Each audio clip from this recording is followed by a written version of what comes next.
Star Wars 7x7 episode 2210. Just what did the Emperor do to Darth Vader after the debacle that was Death Star 1? Well, I'm gonna explain that to you in brief today, and it does bear tangentially on the events of the Doctor Aphra audio drama. Punch it!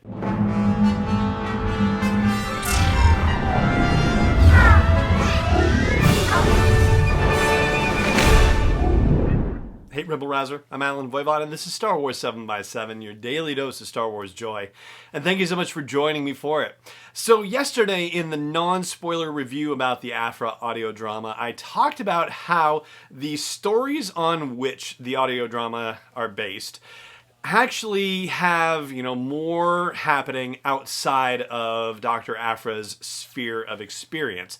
And so there are moments where other storylines that take place at that same time kind of cross into where Dr. Aphra is part of the story, but if you don't have the backstory, then it can seem a little confusing when you're listening to the audio drama. So on today's show, I'm going to talk about probably the most critical element that you would need to know that would clear up any confusion in listening to the audio drama. Now, this is not exactly, too spoilery per se in terms of the audio drama itself. This is spoilery for the Darth Vader comic book series upon which most of the Aphra audio drama is based, but the stuff I'm going to talk about does not really take place in the audio drama, which is the whole thing. Most of it does. And that whole Star Wars comic came out years ago anyway, so yeah. If you haven't read it yet, you might want to go read it. I'm not going to spoil too much. But what happened in the wake of the Death Star debacle, Emperor Palpatine was naturally pretty mad about it, and for all intents and purposes demoted Vader and made him report to Grand General Tag.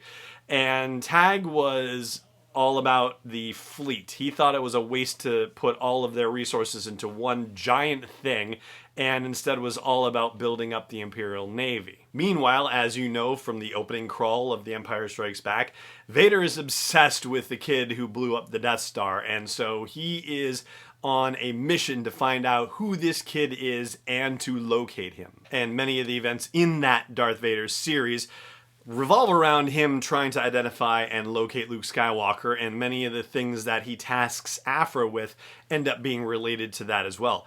But in the meantime, the Emperor is up to his own dirty tricks. It turns out that after rescuing Vader all the way back at the end of Revenge of the Sith and getting him into his cybernetic parts, that he started thinking about cybernetic enhancements and cybernetically enhanced beings and thought to himself, I wonder if this is something I should explore. And he gives Vader this justification in explaining why Vader is suddenly subjected to a bunch of cybernetically enhanced rivals. And none of them are his equal in terms of their capacity to use the Force, and certainly, regardless of whether it's light side, dark side, anything like that, none of them can stand up to Vader whatsoever. But according to the Emperor, I had to experiment, I had to do these things. Vader is certainly unhappy about this and says, you'd be giving this speech to whoever was standing at the end of all of that nonsense, because he pitted Vader against these other cybernetically enhanced pseudo sort of force wielders, but not really force wielders. And the Emperor also sent these folks out on different missions, different projects. And this is all stuff that was happening outside of Dr. Aphra's knowledge or information, but it crossed when they had been able to identify a planet on which Luke Skywalker was located. And we know that Luke appears in the Doctor Aphra audiobook because he's listed in the cast, and so, we're not really spoiling anything there. But there is a moment or two on this planet, Vrogus Voss, where Vader is hoping to encounter Luke, but one of these cybernetically enhanced beings has also been sent on a mission to find Luke Skywalker, and, the Emperor doesn't know that Vader has been hunting for Luke himself, so, Vader wants to make sure that he gets to Luke before this other agent of the Emperor can. And that guy's name is Carbin, Karbin. He's actually an enhanced and a fallen Mon Calamari general. And so Vader ends up getting in a fight with this guy Carbon on Vrogus Voss, and there is a reference to that battle happening as Doctor Aphra stumbles across it basically in the midst of the events that happen, and you're like, who's this Carbon and where does he come from? Well, that is the whole deal with who Carbon is and why he's there. And ultimately driving the creation of all of these cybernetically enhanced people is the guy who helped create Lord Vader's armor. His name is Silo, and there are a number of different ones because he keeps having his consciousness uploaded to different clone bodies every time one of them dies. So we're at Silo 5 by the time we get to this Vader story. And once the events of Vrogus Voss are done with, Aphra ends up, being separated from Vader, and I'm saying separated from Vader in the sense that I'm trying to, not spoil more of the story for you.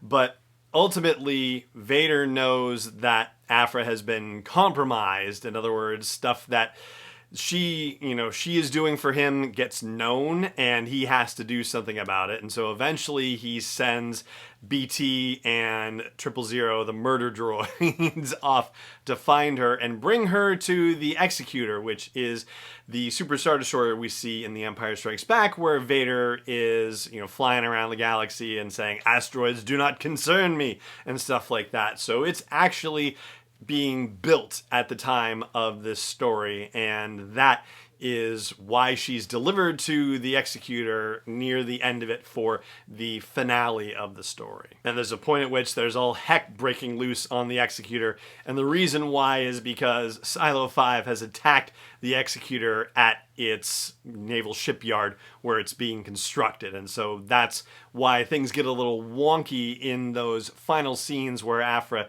is on the Executor and, trying to figure out how she can possibly escape the most dire of circumstances that we see her in the story. So if you listen to the audio drama and there's a moment where the ship suddenly feels like it's moving and things are disjointed, well, yeah, that's because things were going on, again, outside of the knowledge sphere of Dr. Aphra, and she's just dealing with what's in front of her, but she doesn't know the full scope of events happening. And so, yeah, that should clear up any confusion that you might have as you explore the Dr. Aphra audiobook. And once again, thank you to Penguin Random House Audio for sharing a review copy with me so I could check it out and talk about it with you here on the show. And that's going to do it for this episode of the show. So thank you so much for joining me as always, and may the Force be with you wherever in the world you may be. Star Wars 7x7 is not endorsed or sponsored yet by Lucasfilm Limited, Disney, or 20th Century Fox, and is intended for entertainment and information purposes only. Star Wars, the Star Wars logo, all names and pictures of Star Wars characters, vehicles, and any other Star Wars-related items are registered trademarks and/or copyrights of Lucasfilm Limited or their respective trademark and copyright holders. May the Force be with them. All original content is copyright 2020 by Star Wars 7x7. We hope you love it.